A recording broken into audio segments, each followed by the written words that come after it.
స్వార్థపరులైనటువంటి అత్తాకోడళ్ళు కడవల్లో వెన్న దాచుకునేవారు.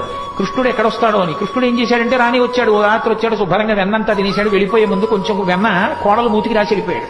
అత్తగారు పొద్దున్న లేచి కడవ దగ్గరికి వెళ్ళింది. కడవలన్నీ ఖాళీ. కోడల్ని లేపడానికి వచ్చింది. మూతి మీద వెన్న ఉంది. ఆశిముచ్చా రాత్రి నేను పడుకున్న తర్వాత వెన్నంతా తినేశావా అని ఆ కోడల్ని పట్టు కొట్టింది. ఎక్కడో ఉట్టి కట్టి పెట్టినా తాగేస్తున్నాడని వాళ్ళు ఏం చేశారంటే కుండని చుట్టూ గంటలు కట్టారు. వచ్చి ముట్టుకున్నాడో గంటలు మోగుతాయి, అప్పుడు పట్టుకోవచ్చు అనుకున్నాడు. ఆయన ఏం చేశాడు, పీట వేసుకున్నాడు, రోడ్లు వేసుకున్నాడు, పిల్లల్ని ఎక్కించాడు, ఆ వీపులు ఎక్కాడు, దగ్గరికి వెళ్ళాడు. ఎలా ముట్టుకోవడం, ముట్టుకుంటే గంటలు మోగుతాయి. చూశాడు పరాత్పరుడు, ఆయన శాసనానికి ఏది లొంగది. ఓ గంటలలారా మీరు మ్రోగకుడు. అవి విన్నాయి. చక్కగా వెన్న తీశాడు, పిల్లలందరికీ పెట్టాడు. ముందు వాళ్ళకి పెడితే కనుక అంత ఎండవు, అందరికీ అందిందా, అందింది. ఇప్పుడు ఆఖరణ తను తీసుకుని ఇలా నోటి దగ్గర పెట్టుకున్నాడు. గంటల కనకడ మోగు. అరే మిమ్మల్ని మోగద్దన్నాను కదా, ఎందుకు మోగారని. ఏం చెప్పమంటావు పరమేశ్వర, వాళ్ళకి పెడితే ఊరుకున్నా, నువ్వు నోట్లో పెట్టుకుంటే నైవేద్యం అలవాటు గంట మోగడం, అందుకని మోగేశాను.